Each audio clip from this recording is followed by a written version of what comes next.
guys, of course. Gang outfit check. Yo! Papasok na naman tayo sa ating trabaho for today's video, guys. So yan ang ating outfit for today. Nakatakin pa tayo, guys. Kasi naman napakalaki ang ating damit, no? Hindi pa kasi dumating yung ating new uniforms. Yeah! So dito muna tayo magtsaga sa Duma. Alright, so siyempre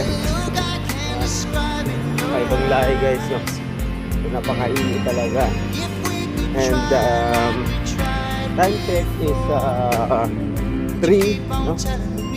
3:30 early here in the afternoon. So siyempre pasok na naman tayo. Yeah! Natin yung paligid, guys. Bye bye! Wala mga update for today.